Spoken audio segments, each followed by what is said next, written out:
चोर एक साइंटिस्ट के ब्लैक होल्स चुराकर बैंक में घुसा और सारा पैसा चुराकर वहाँ से भाग गया। छोड़ूंगा नहीं। भागते हुए ब्लैक होल पीछे छोड़ दिया तो सारे ऑफिसर्स उसमें धड़ गए। संतोष पागल नहीं। दरअसल एक बहुत फेमस साइंटिस्ट ने एक ऐसे होल का आविष्कार किया था जिसके आर पार जाया जा सकता था। बड़े बड़े देशों में ऐसी छोटी छोटी बातें होती रहती हैं। साइंटिस्ट उन ब्लैक होल्स का उपयोग लोगों की मदद करने में किया करता था, लेकिन एक दिन जब वह सूटकेस लेकर सो रहा था तो काली रात में एक काला चोर आया और इसका सूटकेस चुराकर भाग गया। साले उन होल्स का उसे करके हर जगह चोरी करने लगा। एक बार तो होल को दीवार में रखा और लड़की चुराकर भागने लगा, लेकिन मौके पर पुलिस उसे पकड़ने आ गई तो साला एक टनल में घुस गया और उधर से एक ट्रेन आ गई। बाल बाल बच गया रे देवा। जैसे ही बाहर निकला तो 12 मुल्कों की पुलिस उसे घेर कर खड़ी हो गया। रुक, तेरे को बता देती।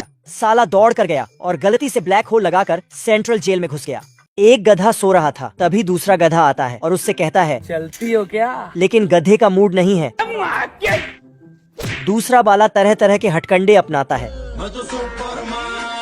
बेचारा सुअर की पॉटी तक में नहा लेता है। उम्र भर सो न सकेंगे। लास्ट में वह इंजन स्टार्ट करता है।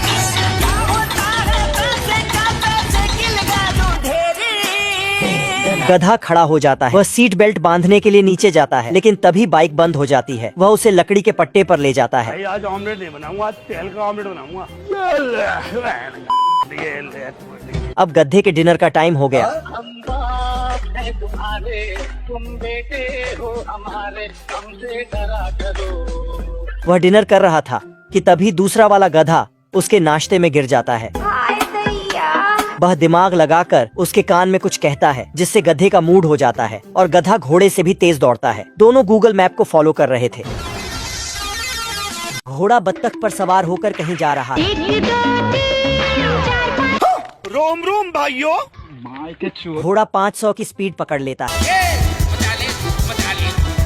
पहाड़ पर गिद्ध बत्तख का इंतजार कर रहा था। साला ऊपर से पत्थर गिराता है और बत्तख का बैग धंस करके अपने घोड़े से 250 की स्पीड से जा रहा था। बत्तख भी इसके पीछे। हरामी गिद्ध रास्ते में किल्ले डाल देता है। बत्तख का घोड़ा पंचर हो जाता है। बत्तख इसे तुरंत रिपेयर करता है। रास्ते में गिद्ध बम लगाकर इंतजार कर रहा था, लेकिन बटन बत्तख के हाथ में। तुसी जा रहे हो, तुसी ना जाओ।